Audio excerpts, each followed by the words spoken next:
All right, this was talked about probably. I swear this happens all the time. I work with X amount of clients every week, and it just happens to be like the same uh, area in our bodies that are inflamed or tense, etc.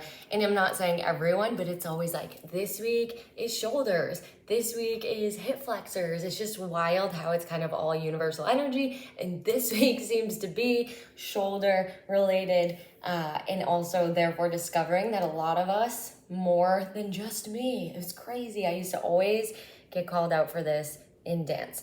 This is a hyperextended arm.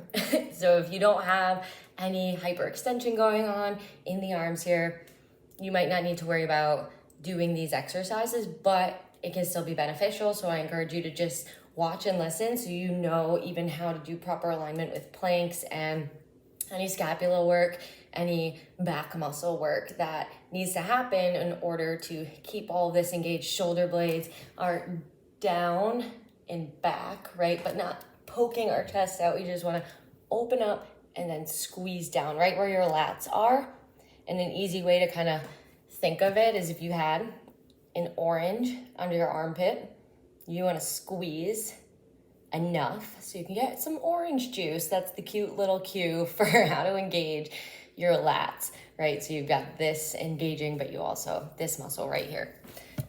So we're going to, I need my mini band, which I just had. So if you have a mini band, great. If you don't, you can always use a towel again, or a strap of some sort. You're gonna have to work a little bit differently.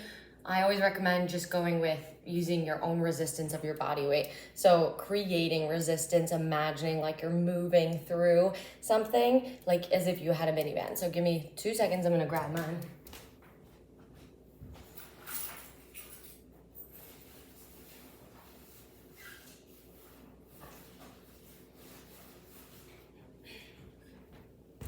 Okay, so a couple exercises here.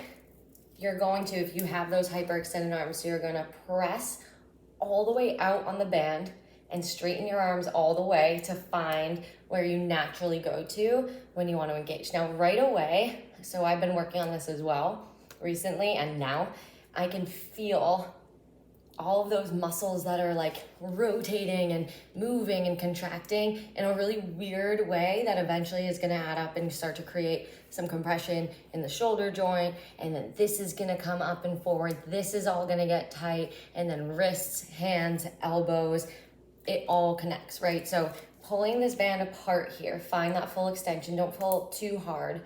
And then what you want to do is keep this resistance, and now place your hands straight forward as if you had a wall in front of you. You can actually even use a wall if you want to.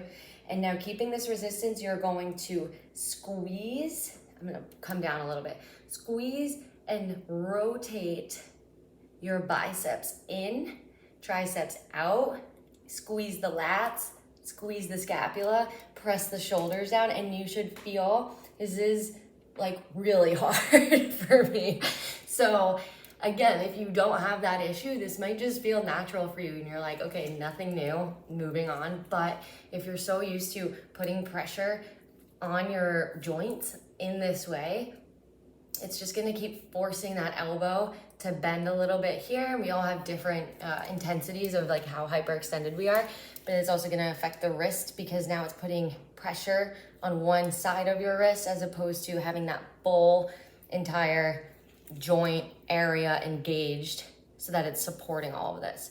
Another way, I'm trying to, I'll show you on the floor. You can do this against the wall though. So I'll show you how to stand against the wall over here. I just don't, I think it'll be too far. You can always practice this right here. It doesn't have to be a full-blown plank. If you want a little bit more intensity or just like weight to this exercise, you can always step your feet away. Obviously, not on a slippery surface. You want to be careful with that tension on the floor. The way I'm going to show you, I'm going to come onto the ground, a plank on my knees, but feel free to go for the full plank. I'll show you that at the end. We're basically doing a push-up, but working the scapula. So right away, we're going to set up our arms. So you're going to send your hips all the way back to your heels. And if that's not accessible to you, this is fine. So you're sending your hips as far as you can go. You can even curl your toes underneath here, maybe do that. And then right away, take a look at your hands. You want them placed right in front of your shoulders so that they're right in line. And then right now I can even feel that my core is releasing. I don't know if you can see that, but I'm kind of arching my back. And you want to acknowledge and be aware of those things happening as well, right? And just like in the other videos. So squeezing that belly button, spine, evening out the pelvis, and then pressing through the floor with your hands. And there are so many muscles engaged right now, right? So you're creating space, you're breathing, you're rotating the biceps inward, the triceps out. Pull your scapula together in the back as if you were going to squeeze and hold a pencil there between your shoulder blades, right? And from here, you're just going to shift forward and kind of feel what this is like to be right here on your knees. But this is what we want our push-up position to be at the end of the day, right? If we were to take our feet all the way back, it's going to feel almost like your arms are bent if this is something that you deal with. And then take a bend, just a slight one, in your elbows to see even where your elbows point. So something I find that feels good for me after struggling with push-ups for a long time, because it would hurt my elbow, is that going straight back is what feels best and most supported for my body. So kind of play around with that and see if different angles feel good. Try to work with that the best you can, leading with your chest to the floor rather than dipping or releasing, right? So if we were to come here, you never want to do your push-ups with your hips being left behind. So if we were gonna go right into a push-up from there, you're gonna bring your knees all the way back so that your entire body moves in one piece, just as if you had like a plank or a board from the top of your head all the way to where your bend is in your knees. Did you see that happen? So it's so natural, and the more you try to work on this in practice, then the more it's gonna become a subconscious action movement in your body. So things like driving, or things like working on at your desk, right? If you do work at a desk all day, those are places that all of this can happen and help with so many other things that seem to be very common feelings and areas of tension, especially when we're sitting all day.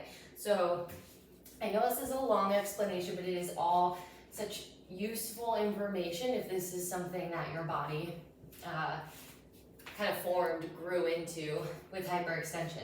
So coming back to knees right under your hips and then wrists right under your shoulders. Find that rotation again, find that engagement again. And now instead of a full push-up, you're just gonna release. So pressing the shoulder blades together, but not so that it just sinks and like sits, right? You don't wanna hang out here. You wanna keep that tension using your muscles and then push the floor away as you move your chest back up. So again, you're dropping down, but I'm not bending my arms, just letting the chest move and then pressing the floor away right here. So again, I'm just gonna work with you maybe 2 more reps, breathing in right here, and then exhaling through your nose into your stomach, into your abdomen, pulling that belly button to spine. Let's do one more. You're gonna inhale right here. Feel each muscle engage and activate, fire up, hold that for a second, and then fire the hands through the floor and push it away from you. Okay, kind of shake them out. You might need to do a couple wrist stretches after, especially when we're starting to use the arms in a different way than we're used to. Things are gonna start to feel a little bit funky until it all kind of starts to work together, and that's the place we're aiming to get to.